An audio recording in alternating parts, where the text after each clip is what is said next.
This is the Creator Podcast. I'm Gus.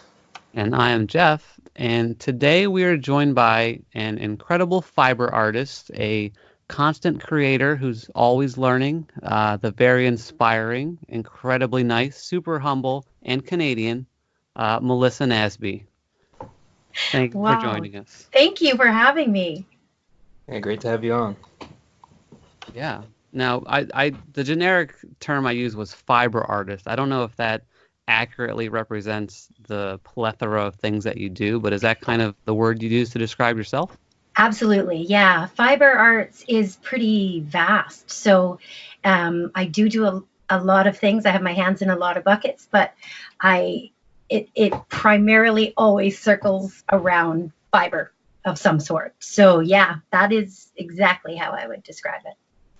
And for people who don't know, like what kind of fibers are you working with? Like I know like wool and like yarn and things like that, but does like sticks and twigs and things, are those considered fibers or? Actually, yeah, it is. It's a great question. And a lot of people, when I tell them I'm a fiber artist, they have no clue what I'm talking about. So even though it's one of the oldest forms of art, however, it is not quite as common these days, unfortunately. But wool is my medium of choice, but it does encompass all fibers like cotton and natural fibers, plant fibers, a lot of yarns. You know, these days are made, of course, of synthetics and acrylic and whatnot, but it's all fiber and it's all good. But wool to me is the most versatile medium. So wool is my baby. That's my favorite. Oh, very cool. Yeah, that's awesome. Because I was wondering, like you say wool, and the first thing I think of is like a sheep. But isn't wool more of like a catch-all for like a bunch of different animal furs? Or well, you know, that's commonly believed, but it is actually only sheep that produce wool. The rest are fibers. They're just different fibers. So say alpaca, that's just alpaca fiber. You know, things like that. But, you know, generally it's not that straight. Okay. Most people will say just wool, but they mean the fur off of most fiber creatures. Okay, but you're sheep. Do you use sheep only? I don't use sheep only, but sheep's wool is my favorite because I am a sculptor, and wool sculpts the best, in my opinion. So. Okay. Yeah, I always wondered. I see a lot of what's the term called? It's like we have a pin and you just put it in like the fiber. And I can't think of that specific. It's a needle. Yeah, it's a needle. Wool, yeah, like wool. Is it called like needling or? Needle felting. Yeah, that's it. Needle felting. That's it. Does it take forever to make something with needle felting? Is it like one little piece at a time? Is that how you're doing it? Pretty much. It does take a long time. And I think that's why it's not for everyone, for sure. It takes a lot of patience. But I'm a little bit hyperactive. So I find I can do it really fast compared to most people.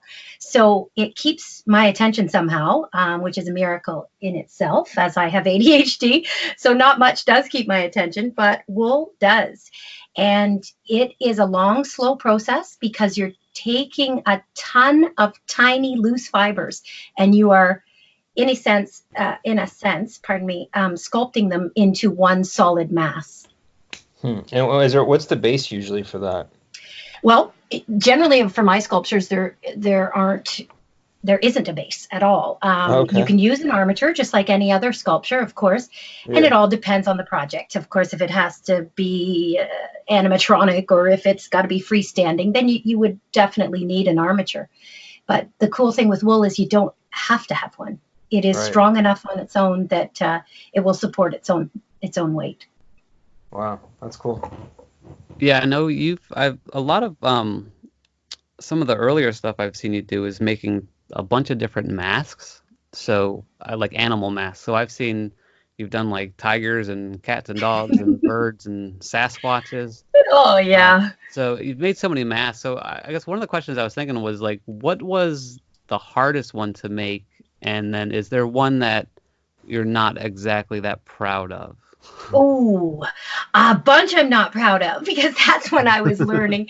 I'm one of those people that I like it for about 8 seconds after I make it. And anytime beyond the 8 seconds, I'm no longer proud of it. So everything in the past, I'm not proud of very much because it's all a learning experience for me. So there was a huge progression in masks. I just began this journey with wool, really with masks, and it elevated quickly, let's say. I progressed quickly, but some of my earlier ones, yeah, they're pretty dodgy. I don't like to look back on those very much. At the time, people really liked them. So yeah, I've definitely come a long way since the masks, but I'd say the hardest ones, that's a tricky question, because some that look really simple are actually quite difficult, and some that look really extravagant were super easy. So it's quite deceptive. I attempted a fish one time. I don't even think I photographed it. It was so horrible.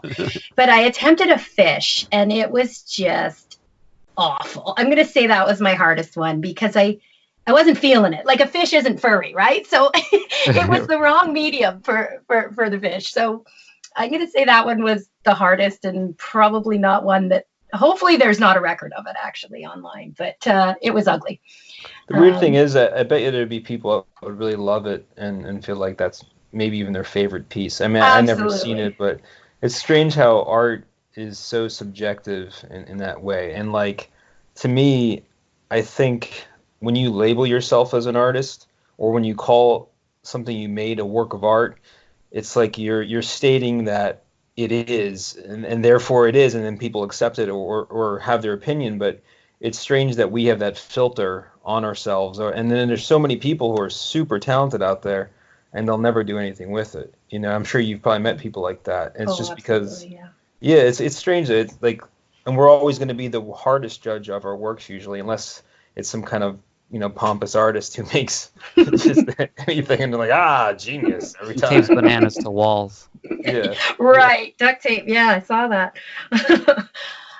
Yeah, I really just, and that's I think most artists would identify with that, where you just, you know, you're learning always. So to look back is, I think it's normal to think it wasn't your best work. I mean, you were learning. It's in process at all times. So I don't feel like we ever will look back on a piece and say, yeah, that was it. You know, I think we're always moving forward. Yeah, I agree. I think that's kind of what keeps us humble as well. It's the idea that this piece I'm working on is really just practice for my next piece, and it basically is that way forever. I know you were saying like every mask kind of, you know, it was a learning experience, and that's kind of, if you're looking at it as a learning experience, I guess there's really no fear that you could mess it up, because what's the worst going to happen? You're learning something along the way, right? Exactly. And you said these masks, like once you make them, you're kind of over them. What, you've made so many masks. Where are all of your masks? What do you do with your masks when you're making them? Well, thank goodness I've sold most of them, so that's great. A lot I've made for commission pieces, so those I don't get to enjoy for long, right? I just make it and it's on its way out the door. So those ones I get to just live with, you know, with the photos that I get to take, and a few of them that just, I guess, weren't quite right. Like, people like them, but you sort of stuck with the same ones at the end of every show kind of thing, right? So those ones I tend to repurpose, or I will fix them as my skills grow. So if there's something about it, I don't know what it is, something was just off, or I've just learned and honed my skills better, and then I will rework them oftentimes, and then they sell immediately. So it's kind of a funny thing. They don't go to waste. It's not like a product that, you know, dries up or or deteriorates over time. It's kind of fantastic that way. So I'll let them sit for a while, usually up on a shelf that I can glance at them now and then when I get inspired or learn a new technique or something like that, then I'll rework them. Okay. Have you ever made a piece or a series and it did really well, and therefore you like that series more, or like you feel like, oh, that's the one? Like I know that's kind of happened to other artists. Yeah, actually I have, except for my attention span is so poor that I tend to still not do much about it once I discover I love that. So if that makes any sense at all. There was a Scape series, and I don't know how far back you've ever looked at some of my early creations, but I called them a Scape. I don't know what, that was just my made up name for them, but they were sort of moving little themes over your face. I was trying to make a mask that wasn't just an animal face on your face. Right. Which I love those, but I thought I wanted to take it in a different direction. So, for example, I did like a chameleon in a tree, and an octopus over the face, and they had sort of movement to them, and I really loved them. They were a lot of work because I struggled with the perspective on all of them, and sort of incorporating it over your eyes in a natural way, but that you could still see, because of course I wanted them to be functioning masks as well. And those sold right away. They were instantly gobbled up. People loved them, and it gave me the sense that I should really look into that further and do more. But, you just keep changing and trying new things. But then I tended to get bigger and bigger instead of these small little pieces. So I haven't really gone back to that. But those would have to be my favorite masks that I've made. Well, it's good you have them in your back pocket if you ever need to make some quick That's quick right. cash. You're like, bring them on out. Here they come. Yeah, you mentioned about making giant stuff, and you sure have made some giant things. You've made many life-size animals, and literally life-size. You've made a grizzly bear named Humphrey, and you've made a gorilla, a life-size giraffe's head. Recently, you made a life-size blue heron, which I didn't know were actually that big. Can you talk a little bit about some of the projects you've worked on, and kind of some difficulties you've had with them, and some of the kind of where they are today? Absolutely. Well, I'm super happy to say that they are all sold except for the gorilla. The gorilla was a tough one because he was sort of a half body. He was projecting out. He was more of a statement art piece for an art show that I did. So I'm going to have to really search for the right buyer of a life-size silverback gorilla.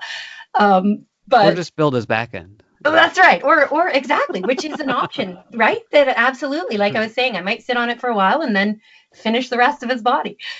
But yeah, challenging. I just found my scale, I guess is what it was. And I started with masks, like you said, and then I just gradually felt more comfortable working on a larger scale.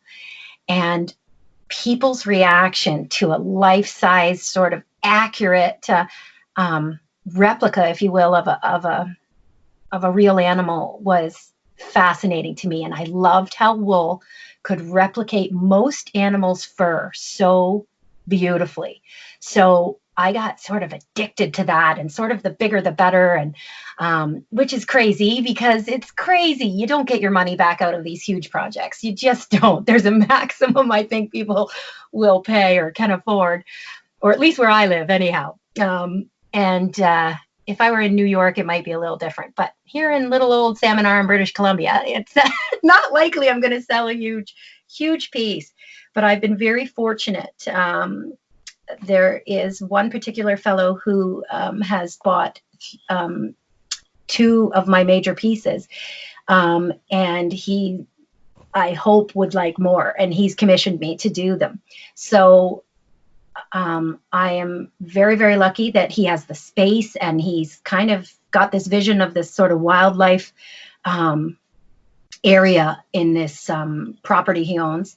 And he's all about conservation too. So he's very much appreciating that these are replicas of the animals without being taxidermy. So a lot of people are against taxidermy, but absolutely love this representation of the animal because they're beautiful, but they don't approve of hunting or taxidermy. So it's sort of a tiny niche for me that I can recreate these animals, and of course no animals are harmed in making them.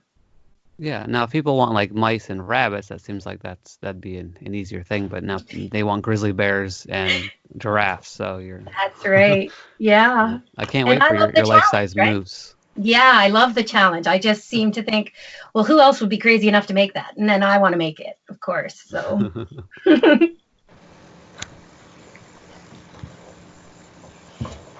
Yeah, and you mentioned before, about having ADHD, and I was wondering how does that as a creator, how does that affect kind of your process of creativity, and are there upsides? Oh, absolutely, there's upsides. But there's also very big and real downsides. Um, it's I feel like I use it as a disclaimer almost because my process, a lot of people want to really see how I make things and or want me to teach. And I struggle a little bit with that because I am very self-aware that I do things very differently than most people. So I not only struggle with focus, but I struggle with articulating my thoughts and my processes to other people. I'm way better at just showing them than sort of talking about it while Right. I'm doing it, because of how my thoughts jump around.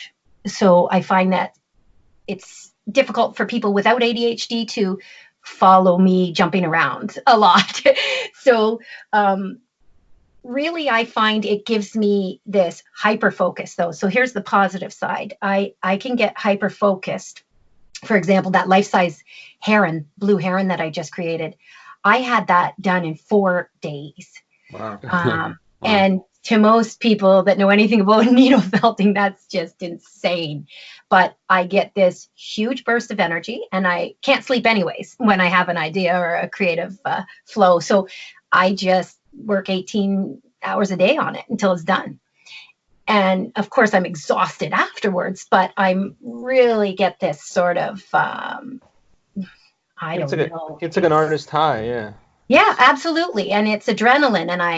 And it doesn't seem to affect the quality of my work. Like, whereas people, if they're overworked and tired, like I'm really not tired while I'm doing it. So that's definitely the biggest plus. The downside, of course, is just after that period, there's a huge crash, of course, right? So I don't sort of brush myself off and get right back to work the next day. I need some recovery time after I finish a big project. So there's pros and cons for sure, but it's primarily just I'm hoping that people understand that you don't have to follow A through C, B, C, D, all the way up properly. You can jump around a bit if it works for you, and you still get the final results that you're after. Because that's the beauty of art. Really, there isn't really rules, right? Yeah, there shouldn't There's be. things we all want to achieve, but how you get there, if you get there, that's really the goal. So. Yeah, I agree. Yeah, I think if you put in the hard work and you have some patience, then yeah, you'll eventually get to the kind of the goal you have in mind. It seems like you kind of have an idea in your head and you're not satisfied until you've completed that goal of what's in your head. That's right. Uh, Yeah. and you talked a little bit about teaching, and I know you've done classes, kind of like one-on-one, people coming in and teaching, but you've also, I think within the last year, started a Patreon. And you said, maybe it's easier to teach people, showing somebody how to do something. And it seems like Patreon is perfect for that. Have you found Patreon to be useful for you or helpful at all? I am super excited about the Patreon site. I've just launched it fairly recently there in November, end of November, and I'm already so thrilled with the results. I don't have a particular goal on it per se, or a certain number of patrons I'm aiming for. Mm-hmm. I just know that, yeah, I think that is a good route for me or someone like me, because I'm able to sort of control it. I don't want people paying me for a absolute certain course or whatnot. I still really much need to be in control of how I create and when I create because of my ADHD. So I find that this is the perfect venue for me to film and record when I'm on one of my fantastic highs. And that way I can feed the content to my patrons when it is the best time for me to do so, if that makes sense. I just feel like it needs, I just don't see myself being one of those instructors that can just travel around and go and instruct.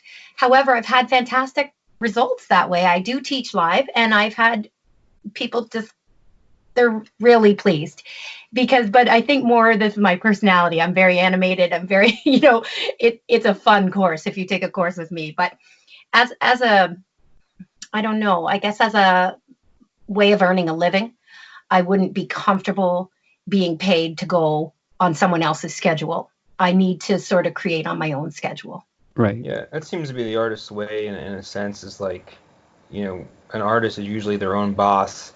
Granted, they might get commissions and things like that, but it's like you're still going to do the work on your own time, your own hours. It's almost like a lot of artists have to sort of be that way, it seems. Yeah, I think it's the natural flow of creativity, right? We can't just call on creativity because, well, at least I can't. Maybe some people can. But I find, you really, it ebbs and flows. And you need that recharge time just as much, because in those times you're learning or you're taking in things, and it all adds to your artwork at the end of the day. But I just can't produce at someone else's request like that. So. Yeah, I notice if like, I know artists, if they get a custom, they'll get paid for it, and then they won't want to make the art because they'll be like, I don't want to do this now. It does sort of take a piece of you, doesn't it? Like even if I'm really excited about a commission piece, I'm not excited if the customer has too much input. That's what I can say. I'm not, I really want them to trust me, because I would never put a piece of artwork out there that I wasn't proud of. And I need that trust. And I've been so fortunate that all of my clients to date have been that type of person. So I can't really be micromanaged in the creative process. It goes against everything that a creative brain, I think, wants to do. Exactly. Yeah. And we've talked about this on the show before a little bit. It's the idea that someone's coming to you and they know the work that you do. So hopefully when they want you to do something and it comes out in your style, they're happy with it because that's what they wanted. Exactly. And I think really is what we all have to understand is that some things in paper and just even in ideas don't translate into the medium that we're working in very well. So you have to be somewhat adaptable. And I know that when I'm making something. So if someone comes to me and says, I want this gorilla, but I want him in purple, or something. And I'm just thinking, that's just not going to look right. Then I want them to know I've made the decision, even though we discussed purple, that at the end of the day, if I chose brown, there's good reason that I did that. And it's for the benefit of the art piece. Right, exactly. I did want to, you had mentioned kind of, fitting in time to do art. And I was curious because, we all played a lot of different roles in our lives where, you're an artist, a mother, a wife, a neighbor. So how is it that you're able to balance kind of your work life and your home life? If that's... Is that too personal of a question? No, not at all. It's actually, it makes me giggle just because I have an extremely patient husband is how I feel. Really. If he didn't have the job he has, if he didn't have the skills he has, in that sense, I mean, he's a journeyman carpenter. So he actually enables me to be the artist that I am, because when I need something built or I have this crazy vision, he's right there to help that come to life. So I don't have a lot of skills in woodworking and whatnot. So, but as you know, as an artist, a lot of these things need complicated armatures or structure to them that is not necessarily my area of expertise. So he really enables me to be an artist, quite frankly, because like a lot of artists, I sell my pieces, but I don't make a steady, good living yet, so it's something that he has to carry for the time being, we hope. But he's in on it with me all the way, and he knows it's who I am. So there was no surprises there when he married me, but it also doesn't help the finances too much. but he's very patient. And like I said, his skill set allows me to take my ideas and realize them faster and easier. I'm not paying someone to do that for me, so those are huge things. I think that some people, I realize and appreciate that they don't have that same opportunity, right? Yeah. So but with the wife and mother and all that, I mean, I again, my family knows how I work. They know we're all ADHD, a whole family of us, so everybody sort of gets it. That when I'm on a big job, then they know, well, peace out, Mom, won't see you for a while. So everyone's sort of, they know me, and they work around me as best as possible, and they're always there to sort of help and support in any way, because they know there's also no arguing with it, right? There's no denying it, so they might as well get good with it. Right. So yeah, I work the time in because I work whenever I get that vibe. So I don't hold 9 to 5 hours by any stretch. I work whenever I can, and as many hours as I can. So, but again, that's freedom. I can work around most things and kids' events and whatnot. So, it is quite flexible. So, I don't find it conflicts too bad. I don't have too much scheduling troubles. Yeah, that's great. It sounds like you've got a great partnership, and you're free to be super creative and kind of take on the things that you're excited to explore. Absolutely. Which is a lot. I wanted to ask you about your puppets. You've done different puppet work, right? Oh yeah. And one of your things is called what is it? You have like a cool name for it. I can't think of it. Mixed Puppets is That's what. it. What my puppet brand is called.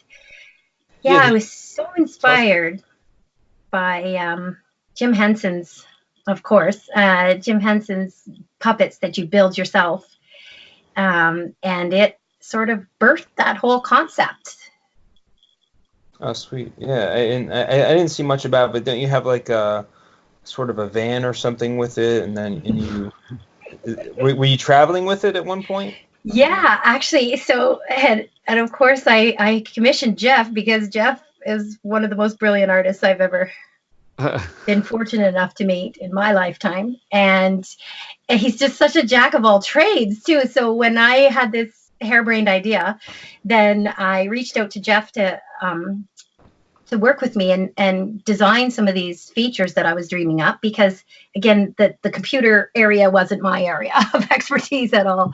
So he helped me design and bring this concept to life. And yes, I had a mobile truck. I converted like a food truck into a mobile puppet store, basically. So I could go to fairs and festivals and schools and birthday parties and whatnot. So that was absolutely the most courageous thing I think I've ever done, with an idea from absolute inception to manufacturing everything myself, and then to realizing it. Oh, well, yes, I didn't realize you made everything handmade. Everything from scratch. Yes, everything from scratch. It was all handmade. Which was my little twist on, I think, with the Muppets whatnots and everything. You got to build it, but of course that's the Muppets, and they're all very specific Muppets, and that idea was fantastic to me. It really inspired me. But I thought, you know what, the only thing that was missing from that, in my mind, was that handmade component for the people who like to build their own things. I wanted it to start from my handmade and then carry on to finish with the consumer with their handmade. So that was sort of the idea behind it. And it was actually a great success in its first year and a half here. But then I've had to move retail locations recently. So it's on pause right now, is what that is, because I don't have a retail outlet. I of course still have the truck, but I don't drive it over the winter. It's an old beast of a truck, so it's only a seasonal thing. And now I'm going to switch, I believe, to just an online approach to the puppets, because the retail environment around here is just it's sort of unreasonable, really. So I feel like online might be the smartest approach to carry that concept on. Yeah, I think Yeah. online sounds like a great idea, especially because then you can potentially go international with it. And I could definitely see an app, where you're building your puppet and then maybe it animates or something, or you've got a website and drag and drop, pick your eyes, pick your nose. I guess for people that don't know what this is all about, it's basically you get a puppet base and then you get to pick all of your features that go on the puppet. So you get to pick your hair and your eyes and your nose and your ears, and really it'll just let you be creative with tons of options. So it's this really fun idea that Melissa came up with. And so, yeah, I could definitely see like an online version of that. Yeah, I really looked into the app concept as well, because that's what I dreamt up from the beginning. Unfortunately, I just don't have the funds yet for that. But yeah, building an app, I wish I had the skills to do it myself, quite frankly. But I really envisioned that as part of the online experience, is just, being able to create your own, just like you would an avatar and that online. There's so many apps like that now. And I would love to, have people design their own. They get to see it, sort of preview the features on the puppet before they purchase. And then you can purchase as many features as you want. I think it's just a fantastic concept, I think, for makers or beginning puppeteers, and definitely even professional puppeteers that just want to add some of the handmade components like horns and noses and all that cool stuff. So a lot of them are builders. A lot of puppeteers I find are builders, but not necessarily artists or creators. So they like to assemble because they have a vision, but they might not necessarily be a maker, right? Mm-hmm. So I find they have a very specific need of what they want their character to be like, but they might not want to make him from scratch. So I'm hoping there's a niche market in that realm of puppeteers. Yeah, I would think there would be. I think kids will always love puppets, and now there's so many generations of kids that love them that adults really love them just as much and are always inspired by it. And I think the Muppets are the king of it, but I think there's always going to be room for new ones to rise up. And I liked that. Jeff, that's the first thing I heard about you maybe a year ago or so, or maybe 2 years ago, was Jeff mentioned you were doing that, and so I thought that was cool that you came on here and got to discuss a little bit. Even it seems like that's just one of your many things that you do. So again with the many buckets, right? Yeah, I started making a list and I ran out of room. I was because the other thing I wanted to talk to you about was, we talk about Kickstarter a lot. Well, not a lot, but on the show. And you did a Kickstarter for a thing called a Glow Forge. And I was wondering if you could kind of talk about your experience with Kickstarter, and then also getting that thing and what that thing is and what you're able to do with it. Yes, my Glowforge bucket. Let's talk about that.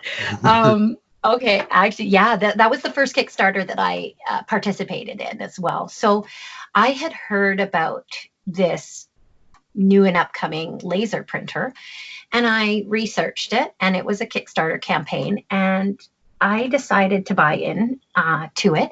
And they call it a printer, but of course it's more of a cutter. It's a laser cutter. And I originally bought into it with the idea that it was going to help me in my puppet making business, where I could cut out pattern pieces or hands and sort of speed up the process, I guess, in the boring little understructure bits of puppet building. Mm-hmm. And I thought that would help me, I don't know, sort of more to mass produce these parts and supplies for puppet builders. So you were looking at it as a production tool at that point. Absolutely. And the weird thing is it took 3 years. So it took 3 years for it to be actually delivered to me. So from the point at which you gave the money. Correct. Right? And I gave a lot of money up front. Oh. So it went from being super exciting to super horrible. But then it was like the point of no return. They, of course, offered refunds. And I guess me being green at investing in these things, I didn't know what to expect either. So in all fairness, when they're, manufacturing a tech item, I guess you're supposed to know that there's likely going to be delays. But 3 years was quite excessive for someone like me. I didn't have a lot of expendable income. So I was pretty stressed about it. Nonetheless, I did not get a refund and I stuck with it. And I'm very glad I did, because it's an absolutely amazing product. And it is yet another avenue for me to be creative. And it's actually right now, it's my main bread and butter, quite honestly. It's wow. something I can do in the background. So I make the designs and then I send it to this printer, and I'm cutting mostly on wood, but it'll cut acrylic and leather and foam and that sort of thing. So I'm able to make all sorts of things, from, coasters to jewelry to puppet parts to, but you see, my life changed in 3 years as well. So my focus wasn't so much on the puppets at the time that I received it. It was at the time I purchased it. But 3 years, holy, in my world, that's like 3 million years. So I've used it for so many other things that I didn't even dream of at that time, of course. So all in all, I'd say it was a very positive experience. If you had to talk to me in between the 3 years there, then I would have said something completely different. But I really enjoy the product. It's a quality made machine, and not very many people, especially in Canada here, not many people have one of their own. There's some at maker spaces, but not too many people own their own. So right now it's a good thing for me to have, because I sort of am able to sort of corner that market where I live. And I've been able to make some great revenue from it. And is that all like through like local craft fairs and things, or do you also have like an Etsy or anything like that? Well, I'm very fortunate to have a friend, a lady who owns a handmade store, and she has 2 locations, one in a larger city and then one right here in my local city. And I'm the exclusive supplier to her. So oh wow, okay. luckily, so you're giving her all her yeah, labor. I'm just feeding her, and she's doing all the hard work. And she just lets me know when stock is low, and I can track all my inventories. They have a great software program, and I'm able to see what's selling, what's not. She'll tell me what she wants, and I just supply it. And it's sort of that, like you said, that background running income that doesn't really conflict with my day-to-day too badly, because once you design something once, as you well know, Jeff, it's there, right? You have it. So I can just reprint it as often as I want. So it's a beautiful thing. That's awesome. Maybe you'll actually break even on the Glowforge. Yeah, that's right. I'm going to factor in the 3 years, though. There's going to be definitely a fee for that. That sounds pretty amazing. I never heard of that kind of technology.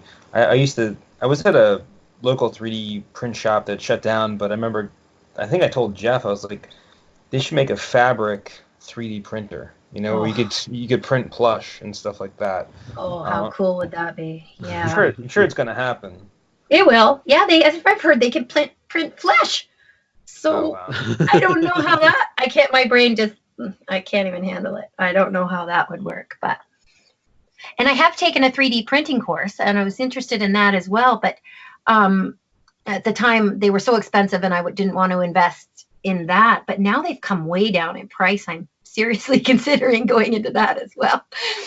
But yeah, I thought about that route as well. The issue was when you wanted the Glowforge, you're like, I have a purpose for this, so let me throw some money at it because I have a purpose. And I look at like 3D printers and I'm like, I really, really want one, but what I'm missing is the purpose. I'm like, what would I do with it once I had it? And I'd have to convince my wife, I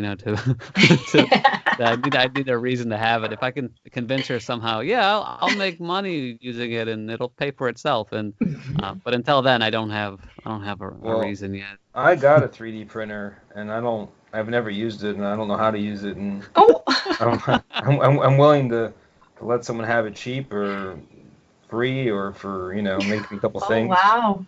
Yeah, I want to use it, but they didn't give me instructions with it. I got it for free from a company I work with. So. Oh wow. Yeah, so I'll have to flip heads or tails and give it to one of you guys. Well, I can tell you right away, the shipping to Canada would be brutal. So. Oh yeah. but I'm telling you, I was pleasantly surprised. We have a little maker space here in my town, and I took a workshop, and I really don't know anything about 3D or 3D printing. So I was expected for it to go right over my head. But you know what? It really is intuitive. The software was easy.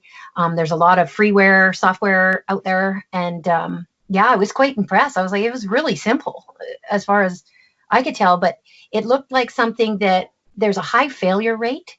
So when you print these things, you can invest a lot of time and they take a long time to print, and then it can fail. So that sort of lost me right there. I'm like, I don't handle disappointment well. I did not want that. Right. Yeah. I think some stuff like you let it go overnight or something, and then basically you wake up in the morning and find out if it was a complete failure or not. That's right. So you're wasting material, and it's all recyclable, right? But yeah, I just have more of a hard time with the plastic. I don't really need plastics a lot. And I just think, yeah, it would be cool. But yeah, exactly what you said, Jeff, is you really need a purpose for them. And what I've seen most of the people make with them there are a lot of game players, game pieces, and little, things like that. But I can do most of that on my laser printer. So I haven't yet discovered what it would be best for. A lot of engineer types, I think, like it to solve regular household problems and fixes and clamps and things like that, but that doesn't excite me. I want more of the artistic side of it. So well, maybe your husband can use it with carpentry. Maybe yeah, probably, but I don't want to make stuff for him. I like him to make stuff for me. See. Have you ever thought about getting into carpentry? I know you said he does it, but have you ever wanted to learn from him? Well, I do. I'm funny. I am really quite a fast learner, really out of just stubbornness, because when I want something, I want it done yesterday. So if he's not home, oh yeah, I just do it. I don't know what I'm doing, but I will do it. And with usually great success. And that's actually one of my strategies with him, is that I'll get out there in his shop and then he hates it. So he'll get out there and do it for me faster. So I do have some skills, and I've just from watching him, and my dad always was hands-on with me. I wasn't the little girl I was to get out there and do whatever needed to be done when I was growing up. So I've learned quite a few skills like that, but I wouldn't say I'm exceptionally good at it. I just like to make what I need at the time. And I'm not really good at finishing details. I'd really like, I'd like to pay a sander or a painter. So, but I can usually do most of the grunt work myself. Well, you can call yourself a woodworker now because you burn wood on the laser. That's true. So now you're a woodworker. Mm-hmm. I think I will. What do you think that your next big goals are? Do you have any goals set out, or is it just kind of unfold how it unfolds? Oh, I have some really big goals, actually. Well, goal number one is always make more money. That would be great. But year after year, that doesn't seem to be panning out. But my biggest project right now, actually, I'm working on a huge one, the largest I've ever tackled. And it's been a dream of mine for a very long time. And it's a map of Canada. And I'm felting in a relief style all of the provincial animals across the country. So this thing measures about, I want to say 9 feet wide by almost 6 feet tall. And my husband has built the map for me, the structure and the frame. And I'm sculpting all of the animals. So, oh my gosh, I have to count. Isn't that sad? I'm Canadian and I have to count how many provinces we have. Shameful. Can you edit that out? No worry. You said provincial, and I had to think, oh, that's provinces. That's Canada. Yeah. We have provinces. Yes. So anyhow, I'm doing a bunch of animals, and they're quite large. So it is a massive undertaking. And some provinces don't have a provincial animal; they have a provincial bird. So there's a lot of birds, and birds have not yet been my area of expertise. So I did do the heron, of course, but he was so big, he was on my scale. So I guess what I mean about birds is I don't like small. I don't like working in small. And you're doing everything life size for the map? Well, that's a funny thing. My scale I've chosen for the map, I've called it all over the map is my scale. So what I'm doing is actually I'm considering each area that my husband's cut out. I should send you a picture so you can visualize what I'm talking about. But he's cut out sort of frames in the shape of each of the provinces. So the relief will be projecting out from that shape. So I've decided to look at each province as its own art piece and as its own scale. I'm not doing a consistent scale throughout the entire map.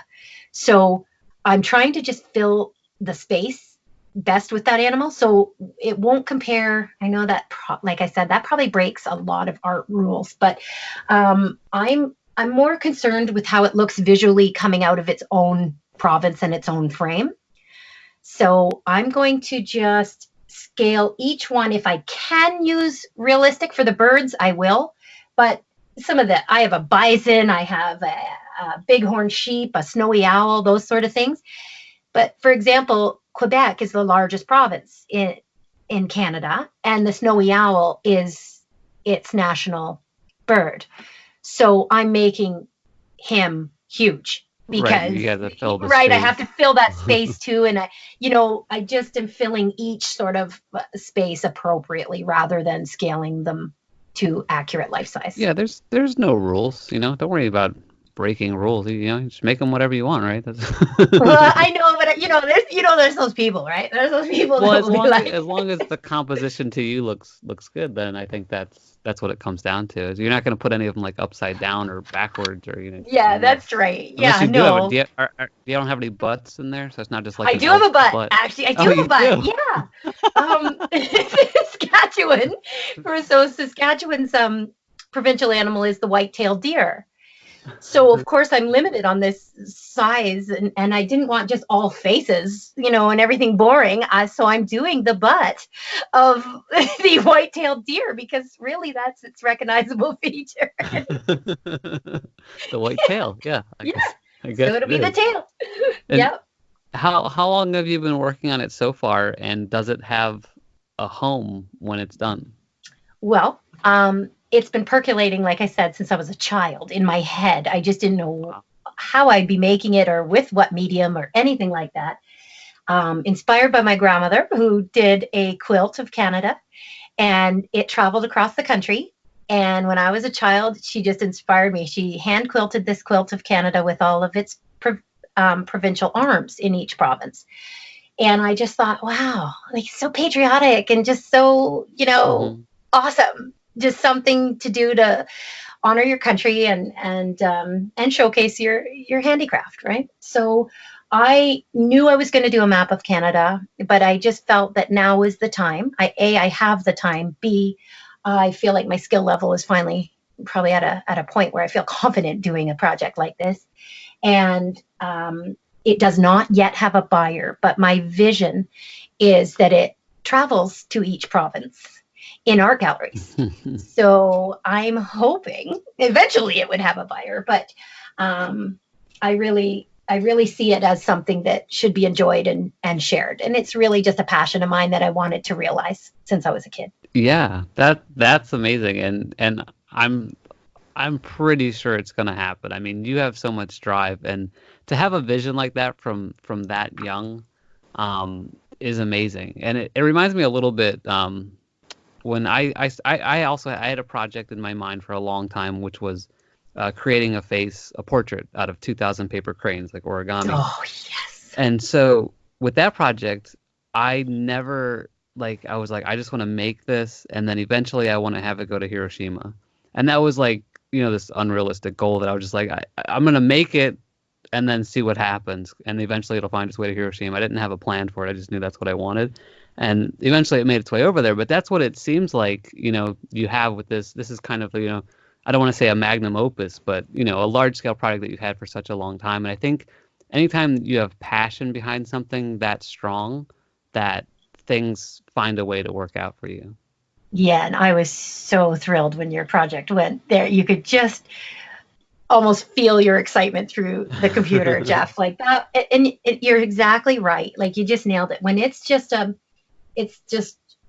an art project, like a heart project, right? It's in you and it needs to come out for no other reason other than you just want to make this. And I think that's where artists really differ from other people. Like we're like, we are willing to sacrifice tons of time, not get paid a dime, and just bring this thing into the world, right? So I'm using this process though. I decided to get smart about it and use this sort of as a something I can film for my patrons too. So I'm filming it as I make it as well, Jeff, so that, because I think it's such a important project. It's a big project and it didn't have any other purpose other than, like I said, I just wanted to make it. No buyer, no commission, no nothing. So I decided to film it and share the whole process right from the beginning with my patrons. That's awesome. And yeah, I think if you follow your passion, a lot of times things just happen as they should. And so, you have the passion, you're making it, and now, you have your Patreon, and people will be able to see the videos of it, and you're helping other people learn, and I think that's great. Thanks. I'm excited about it. Yeah. Yeah, I feel like some kind of museum, or I don't know how the government is there with art, but I feel like something like that would probably end up purchasing it. It seems like a definite piece that would excite, the either a museum or a government, something like that. And that's part of the fantasy, I think, of it too, is you think this is something bigger than trying to sell it at my local market. You know what I mean? Yeah. Like this is something maybe, yeah, you're right, that has a potential to be in a city hall or parliament buildings, or, Yeah, for sure. This is, I think, what we all fantasize as artists, that our art will end up somewhere really cool for all to enjoy. Even in a hotel lobby, right? Where a lot of people enjoy it, I think, is sort of in the back burner of a fantasy of mine, but it also isn't really the reason I'm making it. It's, if it ends up back in my living room, so be it. Right. Yeah, it's a weird thing that we as artists get that way, where, like I ask myself it all the time, like why am I even doing any of this? I've been doing it for 20 years and I love it. But it's like I honestly tell myself I don't have a choice. Like I don't have. There's no choice. It's just I have to do it, and I feel like I'm not even doing it for me. I feel like I'm doing it to inspire other people, but it's like something I signed up for before I was born. If that makes sense. That's a great way to explain it, really, when you're just being true to yourself, and we're all put here for different reasons, right? So I just think, if you have a gift, I do think it's our joyous obligation to share it, really. It shouldn't be a horrible obligation. It should be a pleasurable obligation.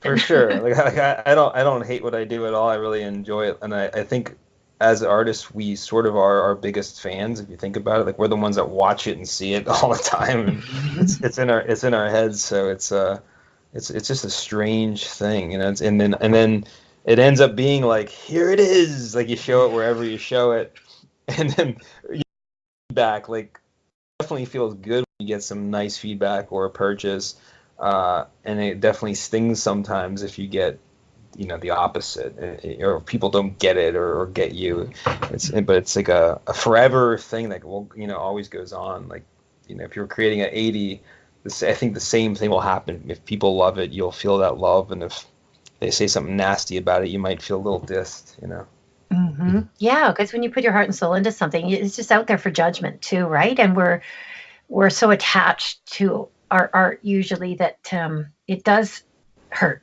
It's like having a child and someone saying something negative about your child. Like, you created that. You don't want to hear that. Right? So it's we're vulnerable. We put it out there, but like you said, it's like breathing to me. Like you have to do it. When you're an artist, there's no questioning whether you're an artist. You just, because you're doing these things often for free. Not other people wouldn't do that. Yeah, I have a sister who just recently started making art, but purely for the point of trying to make money off of it. Like that's like purely what it's from. And I thought it's interesting, like as an artist, you don't really make it for the money. You make it and you just hope that you could make a living off of it. You make it because you love it, and then making a living off it is a side effect of great work usually, or of good work. But it was interesting. Her approach was like, I'm gonna scribble on a box of candy. Now it's art, and I want $50 starting bid. And you know what? All the power to her. But I'd say she's more of an entrepreneur than an artist. Yeah. Maybe she might have been inspired by the duct tape banana. She was like, who wouldn't have been? What do I got to do to make some money? All I got to do is duct tape a banana to a wall, and I'm a billionaire. That banana is weirdly connected to me. I was at that show at my art. That was the first time I was at Art Basel, and so I've just been hearing about it constantly. And that show no one ever talked about that show. You know what I mean? like no one's ever like, Art Basel, did you hear about it? And then so I had my art there, and my first time I was all excited, and then like part of my family and people were like all talking about it. I was just trying to say, yeah, my art was there, but they weren't listening to me. All about the banana. They couldn't hear me. They're like, the banana. So I just stepped out. I was like, I don't exist. It's a weird, funny story. It is, and I think that kind of kills all of us artists. In a way, it's one of those things that you're just like, really? So that's what people will pay for? Well, right? I think what no one really is understanding with that, and it's interesting to all art related things, is that was just a commercial for the artist. That could have been his own money. He just gave it to someone. Like, hey, buy this banana. Like, that's what I think happened. And it was the greatest. I don't know the details like that. I just feel like that's probably what happened. It's the greatest commercial ever. He's like, hey, I'll give you money, and then you buy it, and then I'll just give it back to you later. So my gosh.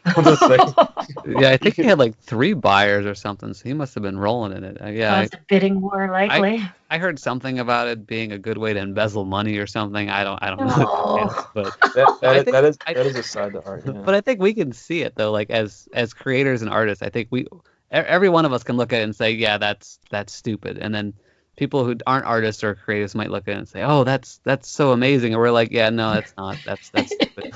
Trust us. Yeah, it's like an extreme version of the blank canvas, or like you just paint it red kind of thing. Right, just splatter it off your toothbrush on there and call it a day. Yeah. Some of the modern art. Yeah, I've never been into modern art, but but lots of people are. That's what I mean, right? That's what you were saying. It's just so subjective. It's just never know what people will like or spend money on, and I have to get out of that mind frame, because I'm always coming at it with a mind frame like, oh, people would never pay that, for my work. And you have to realize that, yeah, there's a lot of people out there that would, and I have a hard time understanding that. I think there's a trick to it, and this is what I think for all artists is almost like what I was saying earlier. I think when you say, I mean, as artists, we set our own value in a way. We say, here it is, and it's this much money. Mm-hmm. And that then has the mindset going, okay, that's what that person's worth. So, and there's really no other trick to it, if you think about it. I know there's a famous artist who did the same thing. He made $1 million gambling, and then his paintings started off at like $150,000 after that. Before that, they were like $300. Mm-hmm. And so I've been doing the same thing with my art. A few years ago, I think it was 2 years ago, I would start my auctions for an art print at $8. Even an original, maybe 3 years ago, I would start them at like $5 for a little original. And I was like, what am I doing? This is stupid. No. So I just said, hey, I'm going to keep raising it. And I just constantly raised it, and it just kept building from there. And it's like so there was really just me saying, like, I'm going to change the price. It's worth more.